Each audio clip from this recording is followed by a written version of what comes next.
സമഷ്ടിഭാവത്തിൽ കർമ്മം ചെയ്യണം, വ്യഷ്ടിഭാവത്തെ കളയണം. സമ്പൂർണ്ണ കർമ്മങ്ങളും സമഭാവത്തിൽ പരിണമിപ്പിച്ച് ചെയ്യാൻ ആവില്ലെങ്കിൽ ദിവസേന ചെയ്യുന്ന കർമ്മങ്ങളെ സമഷ്ടി അർത്ഥം ചെയ്യണം. ജന്മം, മരണം, ഇടയിൽ കർമ്മം, വീണ്ടും ജന്മം, മരണം, ഇടയിൽ കർമ്മം. ഇതാണ് ചാക്രിക കർമ്മങ്ങളുടെ ഫലം. അതിന് ഹേതുവാകരുത്. എന്ത് ചെയ്താലും അത് ഭഗവതർപ്പണമായി ചെയ്യുക.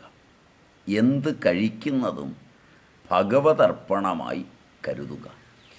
എന്ത് ദാനം ചെയ്യുമ്പോഴും അതും കൂടി ഭഗവതർപ്പണമായി ചെയ്യുക. എന്ത് തപസ്സനുഷ്ഠിക്കുമ്പോഴും അത് ഭഗവതർപ്പണമാക്കുക. ഭഗവാൻ ചെയ്യുന്നു, ഭഗവാൻ ചെയ്യിക്കുന്നു എന്നറിഞ്ഞ് എല്ലാ കർമ്മങ്ങളുടെയും ഭാരം ഭഗവാനിൽ സമർപ്പിക്കുക. ഈ അർപ്പണം കൊണ്ട് എന്തുണ്ടാവും? ശുഭാശുഭഫലൈരേവം മോക്ഷ്യസേ കർമ്മബന്ധനൈ. ശുഭം ഏവം അശുഭഫലത്തിൽ നിന്ന് മുക്തനാവും. ഇത് കർമ്മഫലമാണ്. മഹാഭാരതാന്തർഗതമായ ഭഗവത്ഗീത, അതിലെ 2-ാം അധ്യായം സാഖ്യയോഗമാണ്. സാഖ്യയോഗത്തിലെ 47-ാമത്തെ ശ്ലോകം, കർമ്മണ്യേവാധികാരസ്തേ മാ ഫലേഷു കദാചന മാ കർമ്മ ഫലഹേതുർഭൂമാദേ സങ്കോസ്ത്വ കർമ്മണി നമ്മളെടുത്തു വരും. അതിൽ ഭഗവാന്റെ ഉദാഹരണം തന്നെയാണ് നമ്മൾ കണക്കിലെടുത്തത്. ഉപദേഷ്ടാവായ ഭഗവാൻ കർമ്മസിദ്ധാന്തത്തെ പലതരത്തിൽ പല കാലങ്ങളിൽ പല ആചാര്യന്മാരും ബുദ്ധിജീവികളും സമീപിക്കുകയും അപഗ്രഥിക്കുകയും ചെയ്തിട്ടുണ്ട്. സാർവകാലികവും സാർവദേശീയവുമായ ഒരു ചിന്തനം ഇതിനുണ്ടാവുക പലപ്പോഴും പ്രയാസമാണെന്ന് തോന്നും വിധമാണ് എല്ലാ സിദ്ധാന്തങ്ങളും എല്ലാവരും അവതരിപ്പിച്ചിട്ടുള്ളത്. എന്നാൽ മഹാഭാരത യുദ്ധക്കളത്തിലെ യുദ്ധമെന്ന സന്ദർഭത്തെ എടുത്ത് ആ യുദ്ധത്തിങ്കൽ പോലും കർമ്മത്തോടുള്ള സമീപനം എങ്ങനെയായിരിക്കണമെന്ന്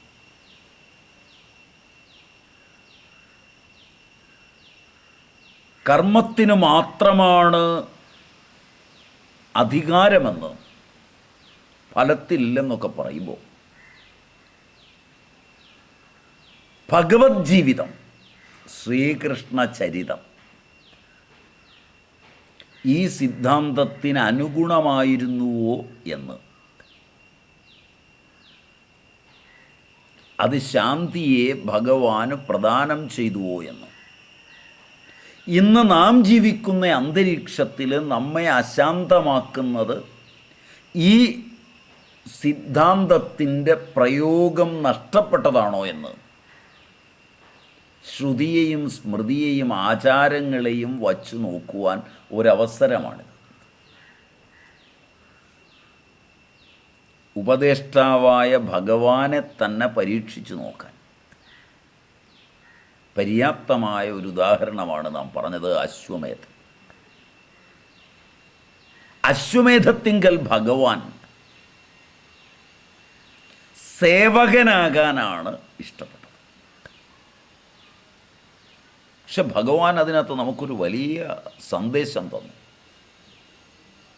എല്ലാ ബലങ്ങളോടും കൂടി എല്ലാത്തിനെയും അതിക്രമിച്ച് അതിരിക്തമായി നിൽക്കുമ്പോഴും സ്വേച്ഛയാ വിനയാന്വിതമായി സേവകനാകുമ്പോൾ ലഭിക്കുന്ന തനിക്കുള്ള ആനന്ദവും അന്യർക്കുള്ള ആനന്ദവും അതിൽ നിന്നുള്ള ഒരു അനുകരണീയതയും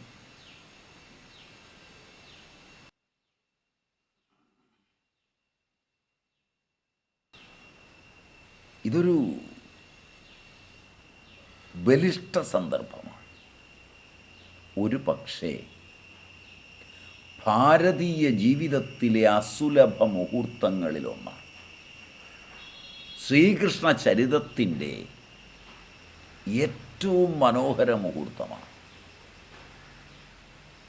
സ്വേച്ഛയാ സേവകനാവുക.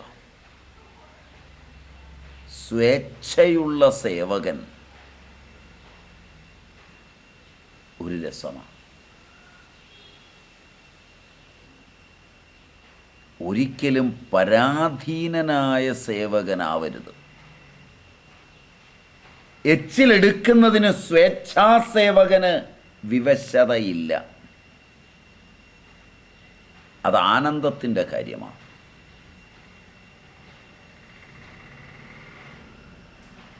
വീട്ടിൽ നിന്ന് ഇറങ്ങിയ ഒരാൾ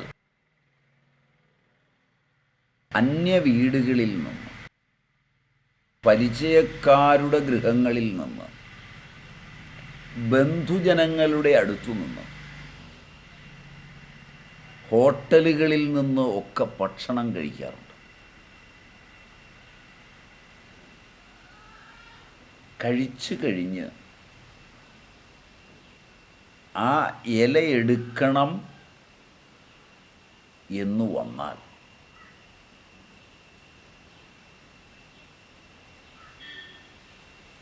പല ആളുകളും വിഷമിക്കുന്നത് കാണാം. ചിലർ കലഹിക്കുന്നതും കോപിക്കുന്നതും കാണും. ചിലർ പരാധീനതയോടെ ഇല തൻ്റെതെടുത്തിട്ട് പരിതപിക്കുകയും പരദൂഷണം പറയുകയും ചെയ്യുന്നത് കേൾക്കാം. താൻ കഴിച്ച ഒരില എടുക്കാൻ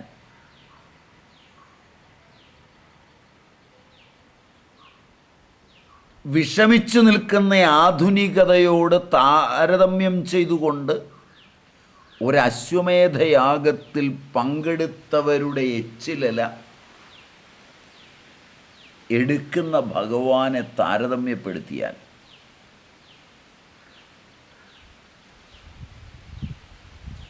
കർമ്മത്തെക്കുറിച്ചുള്ള ഒരു കാഴ്ചപ്പാട് നമുക്ക് ഇന്ന് നിലനിൽക്കുന്നത് മാറിപ്പോകും. ആധുനിക മാനേജ്മെൻറ്റ് തിയറികൾ മുഴുവൻ പഠിച്ചിട്ടുള്ള നമ്മൾ ഭഗവത്ഗീതയെ മാനേജ്മെൻറ്റ് സിദ്ധാന്തങ്ങളിലേക്ക് കൂട്ടിക്കൊണ്ടു പോകുമ്പോൾ ഇത്തരം രംഗങ്ങൾ പലപ്പോഴും മറന്നുപോവുകയും ചെയ്യും.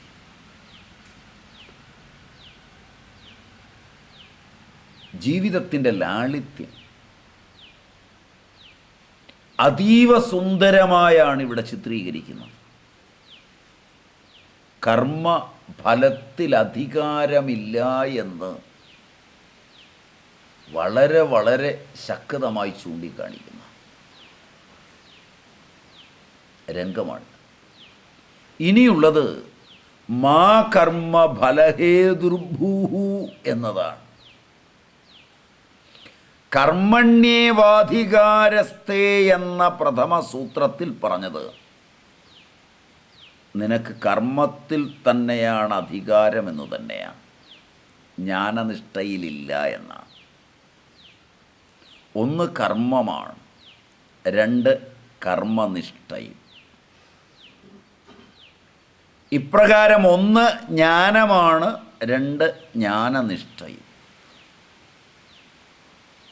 കർമ്മനിഷ്ഠയിൽ അധികാരമുണ്ടാവും. പലരും ധരിക്കുക കർമ്മത്തിലധികാരം, ജ്ഞാനത്തിലധികാരം. അങ്ങനെയല്ല പറഞ്ഞത്. നിനക്ക് കർമ്മത്തിൽ തന്നെയാണ് അധികാരമെന്നാണ്.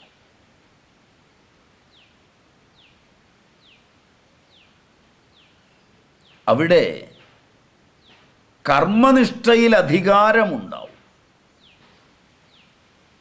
എന്നാൽ കർമ്മനിഷ്ഠയിൽ തന്നെ തുടരാൻ ആഗ്രഹിക്കരുത്. അയാൾ ജീവിതം മുഴുവൻ കർമ്മം തന്നെ ചെയ്തു കഴിയണം. അതാണ് നിഷ്ഠ വരുമ്പോൾ ഉള്ളത്. പ്രാചീന ബർഹിസ് എന്ന രാജാവ്, അദ്ദേഹത്തിൻ്റെ കഥ വരുന്നത് ഭാഗവതത്തിലാണ്. ഭാഗവതത്തിൽ ശ്രദ്ധേയമായി വർണ്ണിച്ചിട്ടുള്ള കഥയാണ് പ്രാചീന ബർഹിസിൻ്റെ. അദ്ദേഹം നിരന്തരം കർമ്മപരായണനായിരുന്നു. പൂർവസമുദ്രം മുതൽ പശ്ചിമ സമുദ്ര പര്യന്തം അദ്ദേഹം ചെയ്ത യജ്ഞത്തിൽ എല്ലായിടത്തും ദർഭ വിരിച്ചതിനെ ഓർമ്മിപ്പിക്കുന്നതാണ് പ്രാചീന ബർഹിസ് എന്ന പേര്. പ്രാചി മുതൽ പ്രചീതീജി വരെ പശ്ചിമ സമുദ്ര പര്യന്തം ബർഹി ദർഭ അദ്ദേഹം വിരിച്ചു. അത്രയും കർമ്മം ചെയ്തു. ദേവർഷി നാരദൻ വന്ന് അദ്ദേഹത്തോട് പറഞ്ഞു മനസ്സിലാക്കി, അങ്ങ് പുരഞ്ജനനാവരുത്. പുരഞ്ജനോപാഖ്യാനം കൊണ്ട് നാരദൻ പറഞ്ഞു, കർമ്മത്തിനൊരിക്കലും അന്തമില്ല. ജന്മമരണ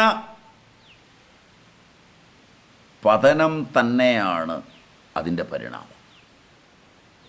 ജനി മരണപതനം നിരന്തരം നടക്കുക.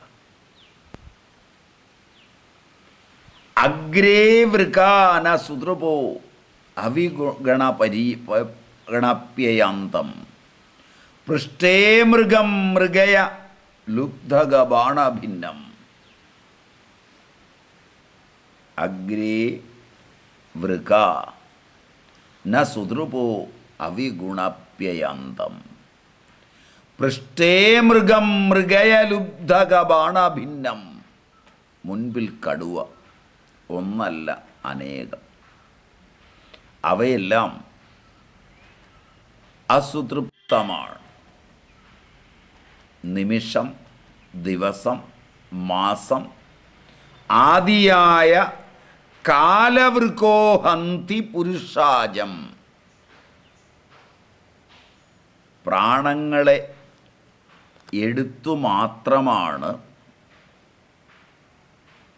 കാലമെന്ന വൃഗം തൃപ്തമാകുന്നത്. പുറകിൽ ലുബ്ധകൻ, അവൻ്റെ ബാണങ്ങൾ പുറകിൽ. ജന്മം, മുൻപിൽ മൃത്യു.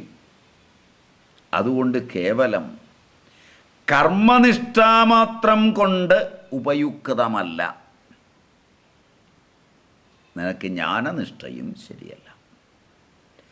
തച്ചിന്തനം തത് കഥനം ഇത്യാദി ജ്ഞാനനിഷ്ഠയാവട്ടെ കർമ്മപ്രകൃതികൾക്ക് ഉപയുക്തമല്ല. ജ്ഞാനനിഷ്ഠ കേവലം സന്യാസിക്ക് ഉപയുക്തമാണ്. അല്ലയോ അർജുന, നീ സന്യാസം സ്വീകരിച്ച് വനത്തിൽ ജീവിക്കുവാൻ ഇഷ്ടപ്പെടുന്നു എങ്കിൽ സംഭവമല്ല. എന്തുകൊണ്ടെന്നാൽ നിന്റെ പ്രകൃതി കർമ്മത്തിൻ്റെതാണ്. വനത്തിൽ ചെന്നാലും നീ മാനിനെയും സിംഹത്തെയുമെല്ലാം കൊന്നു രസിക്കും. കർമ്മനിഷ്ഠയും സംഭവമല്ല, ജ്ഞാനനിഷ്ഠയും സംഭവമല്ല. എങ്കിലേതു മാർഗം സ്വീകരിക്കണം? മധ്യമ മാർഗം. കർമ്മവും ജ്ഞാനവും, അതിൽ കർമ്മോപദേശമാണ് കർമ്മണ്യേവാധികാരസ്ഥ. ജ്ഞാനോപദേശം മുമ്പോട്ടുണ്ടാവും. ബുദ്ധൗ ശരണമന്വിച്ച. ഇത് പ്രഥമ സൂത്രത്തിൻ്റെ രഹസ്യാർത്ഥമാണ്. ദ്വിതീയ സൂത്രത്തിൽ ഫലേഷു മാ ഫലേഷു കഥാചന കൊണ്ട് ഫലാർത്ഥകതയുടെ നിരാകരണം ചെയ്തു. അധികാരപദം ചേർക്കുന്നതിൻ്റെ അർത്ഥം ഫലമുണ്ടായിരിക്കണം, എന്നാൽ ഫലാധികാരം ഉപേക്ഷിക്കണം. ഫലം സ്യാത്, എന്നാൽ ഫലം മേ സ്യാത് എന്നാവരുത്. സമഷ്ടിഭാവത്തിൽ കർമ്മം ചെയ്യണം, വെഷ്ടിഭാവത്തെ കളയണം. സമ്പൂർണ്ണ കർമ്മങ്ങളും സമഭാവത്തിൽ പരിണമിപ്പിച്ച് ചെയ്യാൻ ആവില്ലെങ്കിൽ ദിവസേന ചെയ്യുന്ന കർമ്മങ്ങളെ സമഷ്ടി അർത്ഥം ചെയ്യണം. കർമ്മം ചെയ്യണം, ഫലാധികാരം ഉപേക്ഷിക്കണം എന്ന് പറഞ്ഞു കഴിഞ്ഞാണ് മൂന്നാമത്തെ സൂത്രം വരുന്നത്. മാ കർമ്മ ഫലഹേതുർഭൂ. ഇതിൻ്റെ പുതുമ എന്താണ്? രണ്ടാം പാദത്തിൽ പറഞ്ഞത് തന്നെ മൂന്നാം പാദത്തിലും പറയുന്നുവോ? അല്ല, കുറച്ച് വിശേഷതയുണ്ട്. ഇവിടെ കർമ്മഫലം സംസാരചക്രമാണ്, അതിൻ്റെ ഹേതുവാകരുത് എന്ന് പറയുകയാണ്. ജന്മകർമ്മ ഫലപ്രദാം എന്നിങ്ങനെ വിശേഷണം നേരത്തെ പറഞ്ഞിട്ടുണ്ട്. കർമ്മത്തിൻ്റെ പരിണാമം ഇതാണ്. ഇപ്പോഴാണ് നാം കർമ്മനിഷ്ഠയുടെ ഫലം പ്രാചീന ബർഹിസിൻ്റെ ഉദാഹരണത്തിൽ പറഞ്ഞത്. ജന്മം, മരണം, ഇടയിൽ കർമ്മം, വീണ്ടും ജന്മം, മരണം, ഇടയിൽ കർമ്മം. ഇതാണ് ചാക്രിക കർമ്മങ്ങളുടെ ഫലം. അതിന് ഹേതുവാകരുത്. അതെങ്ങനെ? അതിനായി ബുദ്ധൗ ശരണമന്വിച്ച എന്ന് മുമ്പിൽ ഉപദേശിക്കും. കർമ്മസമർപ്പണത്തിനുള്ള ഉപദേശവും ശ്രദ്ധിക്കണം. യത് കരോഷി യത് അശ്നാസി യത് ജുഹോഷി ദദാസി യത് യത് തപസ്യസി കൗന്തേയ തത് കുരുഷ്വമതർപ്പണം എന്ന് പിന്നീട് സമർപ്പണത്തിനുപദേശിക്കും. ഇവിടെ സൂത്രരൂപത്തിൽ അതിനുള്ള ഉപദേശം നൽകുന്നു. എന്ത് ചെയ്താലും അത് ഭഗവതർപ്പണമായി ചെയ്യുക. എന്ത് കഴിക്കുന്നതും ഭഗവതർപ്പണമായി കരുതുക. എന്ത് ദാനം ചെയ്യുമ്പോഴും അതും കൂടി ഭഗവതർപ്പണമായി ചെയ്യുക. എന്ത് തപസ്സനുഷ്ഠിക്കുമ്പോഴും അത് ഭഗവതർപ്പണമാക്കുക. ഭഗവാൻ ചെയ്യുന്നു, ഭഗവാൻ ചെയ്യിക്കുന്നു എന്നറിഞ്ഞ് എല്ലാ കർമ്മങ്ങളുടെയും ഭാരം ഭഗവാനിൽ സമർപ്പിക്കുക. ഈ അർപ്പണം കൊണ്ട് എന്തുണ്ടാവും? ശുഭാശുഭഫലൈരേവം മോക്ഷ്യസേ കർമ്മബന്ധനൈ. ശുഭം ഏവം അശുഭഫലത്തിൽ നിന്ന് മുക്തനാവും. ഇത് കർമ്മഫലമാണ്. ശുഭാശുഭ ജന്മം, ശുഭാശുഭ ജീവൻ എല്ലാം അസമർപ്പിത കർമ്മത്തിൻ്റെ ഫലമാണ്. അതാണ് കർമ്മബന്ധനം. മാ ഫലേഷു കഥാചന കൊണ്ട് ഭോക്തൃത്വഭാവത്തിൻ്റെ ത്യാഗമാണ്. മാ കർമ്മ ഫലഹേതുർഭൂഹു എന്നതുകൊണ്ട് കർത്തൃത്വഭാവത്തിൻ്റെയും കൂടി പരിത്യാഗം പറഞ്ഞിരിക്കുന്നു. അപ്പോൾ കർത്തൃത്വ ത്യാഗം, ഭോക്തൃത്വ ത്യാഗം. അപ്പം മാ ഫലേഷു കഥാചന, അവിടെ ഭോക്താവ് എന്നതിനെ മാറ്റിമറിക്കുകയാണ്. ഇവിടെ കർത്താവിനെ. അതിൻ്റെ പരിത്യാഗം കൊണ്ട് തന്നെ ശരണാഗതി സംഭവമാണ്. അതുകൊണ്ട് ബുദ്ധൗ ശരണമന്വിച്ച എന്നതിനു ശേഷം കൃപണാഫലഹേതവ എന്ന് പറയും.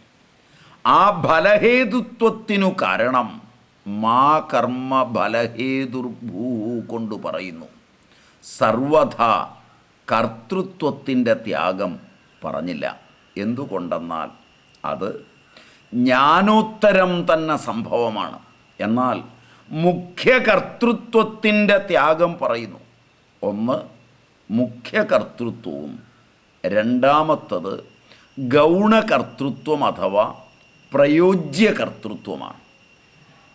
ദേവദത്തോ ഗച്ഛതി, ദേവദത്തൻ പോകുന്നു. ദേവദത്തൻ ഇവിടെ മുഖ്യ കർത്താവാണ്. യജ്ഞദത്തോ ദേവദത്തം ഗമയതി, യജ്ഞദത്തൻ ദേവദത്തനെ നടത്തുന്നു അഥവാ പറഞ്ഞയക്കുന്നു.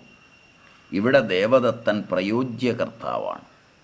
ആദ്യം തന്നെ കർത്തൃത്വ സാമാന്യത്യാഗമല്ല, മുഖ്യ കർത്തൃത്വത്തിൻ്റെ ത്യാഗം വേണം. നാഹം കരോമി കിന്തു ഈശ്വരോ മയാ കാരയതി, ഞാൻ സ്വതന്ത്രനായി ചെയ്തതല്ല, ഈശ്വരപ്രേരിതനായി ചെയ്യുന്നു. ഇവിടെ മുഖ്യ കർത്തൃത്വം ഈശ്വരനിൽ സമർപ്പിച്ചു, നമ്മിൽ പ്രയോജ്യ കർത്തൃത്വം മാത്രമായി. ഇതാണ് കർത്തൃത്വ സമർപ്പണം അഥവാ കർമ്മസമർപ്പണം. യത് കരോഷി യത് അശ്നാസി എന്ന് തുടങ്ങി തത്കുരുഷ്വമതർപ്പണം എന്നതിൻ്റെയും താല്പര്യം ഇതാണ്. ഇങ്ങനെ മുഖ്യ കർത്തൃത്വത്യാഗം ബുദ്ധിയിൽ ശരണാന്വേഷണത്തിൻ്റെ പ്രഥമ കടമ്പയാണ്.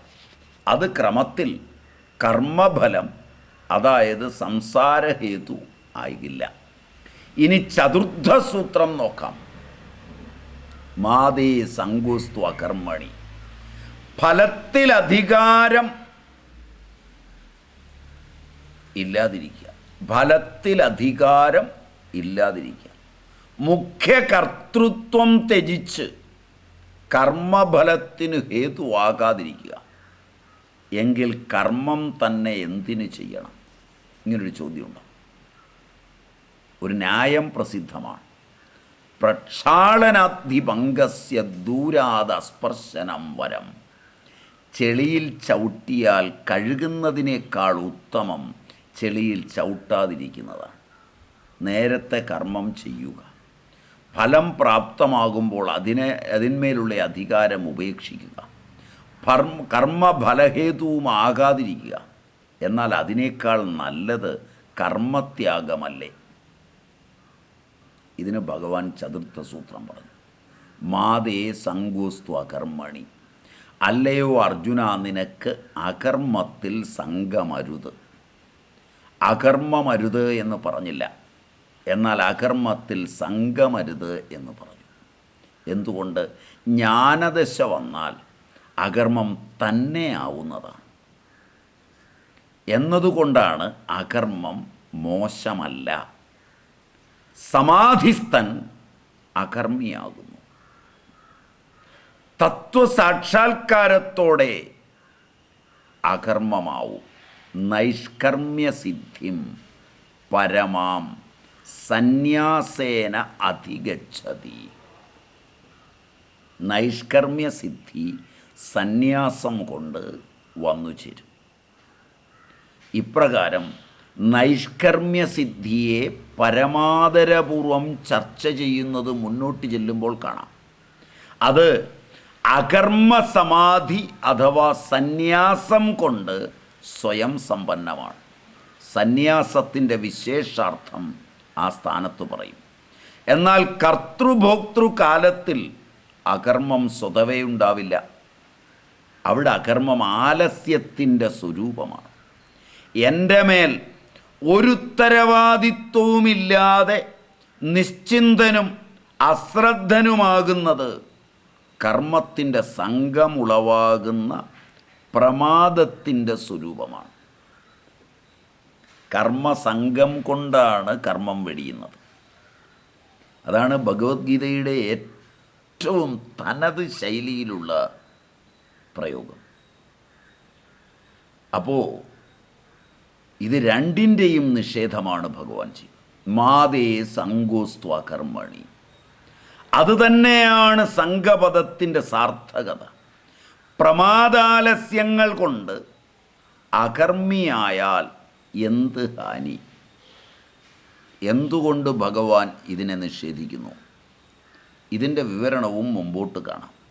പ്രമാദവശാൽ കർമ്മത്യാഗം ചെയ്താൽ ലൗകിക ഹാനി ഉണ്ടാകുന്നത് മുമ്പോട്ട് ചൂണ്ടിക്കാണിക്കുന്നുമുണ്ട്. ശരീരയാത്രാഭിജതേ ന പ്രസിദ്ധേത കർമ്മണ, കർമ്മത്യാഗമുണ്ടായാൽ ശരീരനിർവഹണം കൂടി ഉണ്ടാവില്ല. ഇതാണ് കർമ്മത്യാഗത്തിൻ്റെ വലിയ പണി. ഏവം വിധങ്ങളായ മനോഹര ചിന്തകളെ നമുക്കായി അവതരിപ്പിച്ചു തന്ന ഭഗവാൻ പാർത്ഥസാരഥിയുടെ പാതാരവിന്ദങ്ങളിൽ ഭക്തിപൂർവ്വം പ്രണമിച്ച് നമുക്ക് ഈ ഭാഗം ഉപസംഹരിക്കാം.